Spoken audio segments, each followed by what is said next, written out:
एमे विद्यावासिनी धाम जसराना ये कहते हैं कि यदि एक ब्राह्मण 2 बार भोजन नहीं कर सकता, एक श्राद्ध में भोजन करने के बाद में यदि दोबारा श्राद्ध करने जाएगा तो नरक हो जाएगा करने कराने वाले को।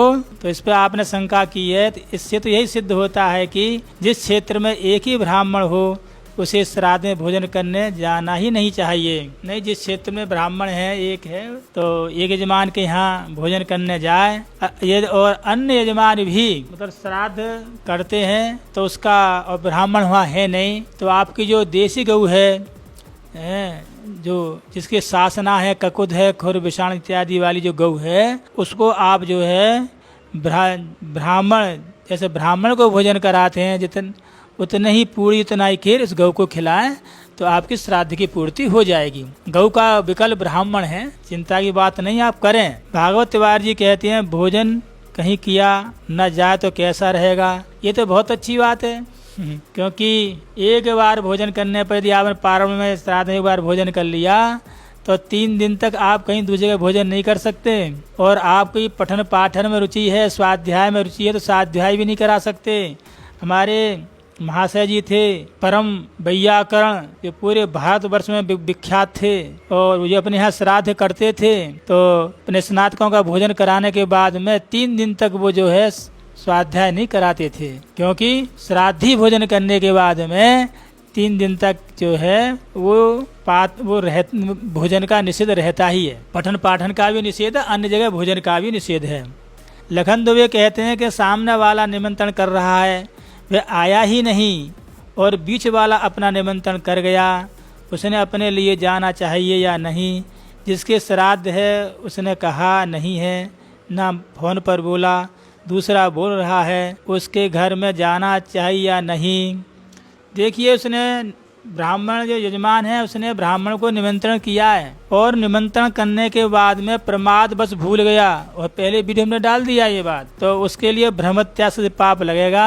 और जब निमंत्रण स्वीकार कर लिया है और कथनचित वो व्यक्ति आ जाता है तो वो तो अपने जो है पाप से मुक्त हो जाएगा, और ब्राह्मण देवता अन्यत्र चले गए तो पाप से लिप्त हो ही जाएंगे। तो उस दिन ब्राह्मण देवता त्याग करें, उनको भोजन का त्याग करना चाहिए। क्यों? धर्मस तत्व निहितम गुहायाम, ये धर्म का जो तत्व है गुफा में छिपा हुआ है। कब कहाँ कैसे अपराध हो जाए ये बहुत सी चीज़ का उत्तर तो ऊपर जाने के बाद धर्मराज जी बता सकते हैं।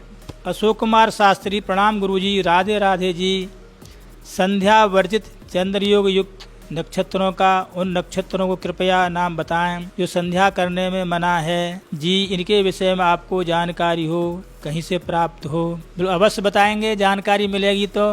किंतु संध्या जो है ये नित्य कर्म है, ये इसका कभी भी जो है अपलाप नहीं होता है। और सूतकों में भी संध्या होती है, सूत की संध्या करके है। श्राद्धों में कुछ तिथियों का, कुछ नक्षत्रों का निषेध है, तो वो हम वीडियो में स्पष्ट कर चुके हैं। और आप जो ये कह रहे हैं कि नहीं इन नक्षत्रों में संध्या नहीं होती, तो ये जो है हमने अब तक जो स्वाध्याय किया उसमें ये विषय नहीं आया है, आएगा आपको बताएंगे। और आपको प्राप्त हो जाए तो बताएं कि मेरी दृष्टि में जो संध्या है उसका कभी भी लोप नहीं होता। जब मानसिक करनी पड़े, सूतक पातक में मासिक संध्या करते हैं, यात्रा में यदि नहीं समय मिलता है तभी मासिक संध्या कर लेते, संध्या कभी लोप नहीं है। आलोक अवस्थी कहते हैं महाराज जी, जिनके पिता का श्राद्ध हो गया हो इसके बाद क्या वह अपनी माता जी की वार्षिक तिथि श्राद्ध कर सकता है? कृपया आप मार्गदर्शन करें। नहीं, पिताजी प्रश्न समझ में नहीं आया। ये पिताजी का श्राद्ध हो गया है और माता की वार्षिक श्राद्ध होने वाला है माता का, तो माता का तो वार्षिक श्राद्ध होगा ही, कि माता का एकोद्दिष्ट होने के बाद ही जो है पार्वण श्राद्ध होगा। वो एकोद्दिष्ट श्राद्ध है वो वार्षिक श्राद्ध में ही होता है, और फिर अलग से आवश्यकता नहीं है, पिता के श्राद्ध ही माता का श्राद्ध हो जाया करेगा आगे चल के। सुयश मिश्रा जी कहते हैं आप कहाँ रहते हैं महाराज जी? हम जो है हमारा मेरठ मंडल में बुलंदशहर जिला है, उससे 50 kilometre Narora town area so Shri सांगत महाविद्यालय नरवर है, वहाँ पर अपना निवास है, गंगा किनारे रहते हैं। और यदि आगरा की तरफ से आएंगे तो अलीगढ़ अतरौली होती हुई आएँ, दिल्ली से दिल्ली बुलंदशहर नौरा होती हुई आएँ, और आने से पहले जो है फोन कर दें तो आपको लोकेशन भेज दी जाएगी। अशोक कुमार शास्त्री, राधे राधे प्रणाम। यजमान की संतुष्टि के लिए कोई प्रमाण हो तो उपलब्ध कराएं। कि बड़ी कृपा होगी। महालय पारमत श्राद्ध तीसरे वर्ष में करना है या प्रथम वर्ष में, और पहले छोटे का हो या बड़े का, यह सब अपनी अपनी तिथि से करना है। इससे पहले छोटे का होगा या बड़े का, इससे कोई मतलब नहीं है। क्या नहीं, जिसकी जो तिथि है उसी तिथि में उसका पारमत श्राद्ध होता है। हाँ, यदि कभी ऐसा होता है कि सामूहिक रूप से मृत्यु हो जाती है, जब अकाल मृत्यु होती है, तो उसके हिसाब से कभी कभी देखा गया परिवार में कई अकाल मृत्यु हो गई, जिसकी पहले मृत्यु होती है उसका पहले श्राद्ध होता है, जिसकी बाद में मृत्यु होती है उसका बाद में श्राद्ध होता है। किंतु अलग अलग जब दाह संस्कार हुआ है, अलग अलग दाह संस्कार करने वाले हैं, तो उनका पारमण तो अलग अलग ही होगा, इसमें कोई बात नहीं है। और ये मैं स्पष्ट कर चुका हूँ, प्रमाण आप निर्णय सिंधु में देखिए, ये खूब बात विस्तार से कही है। और सपिंडन के बाद 1 वर्ष के बाद में जब पितृ पक्ष आता है, तो लोग उस वर्ष भी जो है पारमण श्राद्ध करते हैं। उनका उसमें ये तर्क रहता है कि जब हमने जो है पितृपंक्ति, हमारे पितर पहुँच गए, उनका सपिंडीकरण हो गया, तो भोजन का माध्यम केवल एक श्राद्ध है।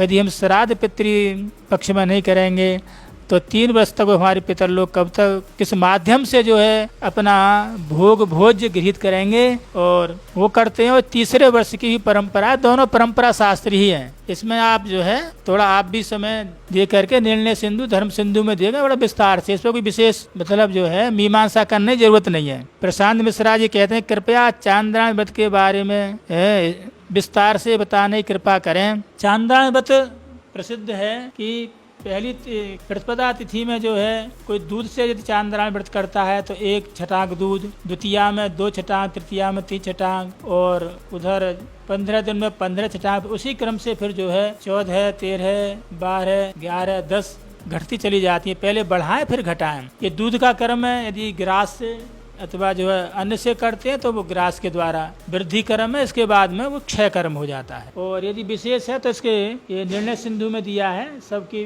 प्राजापत्य है, चांद्रायण से सबकी विधियां दी हैं उसमें। नीरज शास्त्री कहते हैं गुरुदेव प्रणाम, ब्राह्मण कम है, यजमान ज्यादा है, क्या किया जाए? हाँ, तो नरक की तैयारी की जाए और क्या किया जाएगा। श्राद्ध में एक यजमान के यहाँ भोजन किया जा सकता है, दूसरे यजमान के यहाँ कथमपि भोजन नहीं किया जा सकता। और यजमान ये दबाव डालते होंगे कि महाराज जी, आचार्य जी, गुरु जी, अब हम कहाँ से ब्राह्मण लाएं? तो जो परंपरा है एक ब्राह्मण कई श्राद्धों में भोजन करे, ये महान अशास्त्री है और महान त्रुटिपूर्ण है। ये इस कच्चे लोग में ब्राह्मण को नहीं आना चाहिए। और जहाँ ब्राह्मण कम है, गौएं तो होंगी ना। मैंने पहले कहा था गवाम नाम ब्राह्मणाम चैव कुलमेकम दधा कृतम एकत्र मनता तिष्ठति हविरन्यत्र तिष्ठति। यदि कहीं जो है ब्राह्मण की कमी है और सतपात ब्राह्मण नहीं मिल रहे हैं, खाने पीने वाले मिल रहे हैं, किंतु उसमें जो है नात्रपात परीक्षा साथ दैव कार्य में जो है ये ब्राह्मण की परीक्षा नहीं करनी चाहिए। किंतु जहाँ पितृ संबंधी कार्य है वहाँ ब्राह्मण की परीक्षा करनी चाहिए। और ब्राह्मण जब परीक्षा उत्तीर्ण नहीं होता है तो श्राद्ध किसको कराएं? तो ऐसी स्थिति में जो है उसका विकल्प गौ है। गौ को जो है पर्याप्त मात्रा में जो है भोजन खिलाएं। एकल भट्ट कृष्णा जी कहते हैं गुरुजी उस दिन खुद ना जा पाए तो अपनी जगह दूसरे ब्राह्मण को भेज जा सके या नहीं? कि नहीं, ऐसा नहीं है। जो आपने निमंत्रण स्वीकार कर लिया है तो स्वयं ही जाना होगा। पितृकर्म में जो श्राद्ध कर्म है, जो पितृकर्म, इसमें प्रतिनिधि नहीं चलता। और भी बतला दूं, जब यज्ञ होता है तो यज्ञ में आचार्य का कोई प्रतिनिधि बन सकता, न यजमान का प्रतिनिधि बन सकता, न पितृकार्य में किसी का जो है प्रतिनिधि बन सकता है। वो स्वयं ही करना पड़ेगा, क्योंकि यज्ञ में आचार्य यजमान दोनों को फल की प्राप्ति होती है। और ये जो लोग अपना संकल्प बोलने के बाद में किसी ब्राह्मण को बैठा क्रियाएं कराते रहते हैं, और यजमान भी जो है बहुत कहता है कि गुरुजी हमें विलम्ब है, आप किसी अपने जो है शिष्य के द्वारा, जो ब्राह्मण उसके द्वारा पूजा पाठ करा लीजिए। बहुत अब तो बहुत होने लगा कलयुग में, किंतु नहीं, स्पष्ट शास्त्रों में कहा है कि आचार्य का प्रतिनिधि और यजमान का प्रतिनिधि और पितृकार्य का प्रतिनिधि नहीं होता। श्राद्ध है, तर्पण, इसका प्रतिनिधि नहीं होता है। ये ध्यान पूर्वक सुने। हाँ, विधवा स्त्री है जिसके वंश में कोई नहीं है तो वो ब्राह्मण को संकल्प स्वयं करेगी और ब्राह्मण उसका प्रतिनिधि बन करके जो है ये पितृकार्य कर सकता है। विधवा के लिए छूट है। धीरज तिवारी जी कहते हैं कि हमारे यहाँ तो ब्राह्मण जी श्राद्ध करते हैं, हमारे यहाँ तो ब्राह्मण ही श्राद्ध करते हैं, लेकिन खाना नहीं खा कर जाते, तो क्या श्राद्ध स्वीकार होगा? या शास्त्र नहीं। आप देखिए कि ये नहीं है कि जो ब्राह्मण ने जो है इसमें भोजन का महत्व है, जो श्राद्ध है इसमें भोजन का महत्व है। और जो श्राद्ध करवाने आए वो अकेले ही भोजन करें और स्वयं निर्माण कर लें, स्वयं पाकियों, कोई आवश्यकता नहीं कि आप लोग बनाएं। किंतु नहीं, उसमें जो है भोजन का ही महत्व है, भोजन करना चाहिए। भागवत तिवारी जी कहते हैं खाली कर्मकांड करा दी जाए तो नहीं, कर्मकांड करा दिया जाए तो कर्मकांड, उपासना कांड, ज्ञान कांड अलग अलग हैं। और ये जो है पितृकार्य भी कर्मकांड का ही अंग है, देव कार्य कर्मकांड का ही अंग है। कर्मकांड कोई जो है ऐसा नहीं है कि केवल अभिषेक करा दिया जाए या हवन करा दिया जाए, इसका ही नाम कर्मकांड, ऐसा नहीं है। कर्मकांड से केवल चित्त की शुद्धि होती है और रोचना था फलश्रुति। कर्मकांड के द्वारा अंतःकरण जब पवित्र हो जाता है तो आपका उपासना परिपक्व हो जाती है। उपासना परिपक्व होने और ज्ञान कांड आपका जो है परिपक्व हो जाता है। हाँ, इसलिए जो है वो कर्म कांड से काम चलने वाला नहीं है। कर्म कांड ही है, पैतृ संबंधी कार्य कर्म कांड ही है। राधे राधे। महाराज तो एक से ज़्यादा निमंत्रण नहीं कर सकते हैं, हाँ, क्योंकि कलयुग है। इस बारे में कुछ बताएं महाराज। तो एक से ज़्यादा निमंत्रण नहीं कर सकते क्योंकि कलयुग है। हाँ, एक ये प्रश्न कुछ समझ में नहीं आ रहा है। हाँ, निमंत्रण तो एक व्यक्ति का ही होना चाहिए, अनेक का नहीं होना चाहिए। श्राद्ध का भी विषय अलग है, एक ही व्यक्ति निमंत्रण करता है, एक ही खाता है। घनश्याम शर्मा कहते हैं मृत्यु तिथि वर्ष के कितने दिन बाद श्राद्ध करना चाहिए? कुछ कहते हैं 3 वर्ष बाद करना उचित है या 2 वर्ष बाद, कृपया मार्गदर्शन करें। आप ये मैं कह रहा हूँ जो वार्षिक श्राद्ध हो जाए, वार्षिक श्राद्ध के बाद में जब पितृपक्ष आए और आपने वार्षिक श्राद्ध में संपिंडन कर दिया है, संपिंडन के बाद में वार्षिक श्राद्ध होगा। इसके बाद में जब पितृपक्ष आए तो 1 वर्ष बाद भी जब पितृपक्ष आता है तो उसमें श्राद्ध कर सकते हैं और 3 वर्ष बाद भी, तीसरे वर्ष में भी कर सकते हैं। ये हर एक वीडियो में मैंने कह दिया कि संपिंडन जब पितृपंक्ति में पितर आ जाते हैं इसके बाद में पार्वण श्राद्ध की आपको छूट मिल जाती है।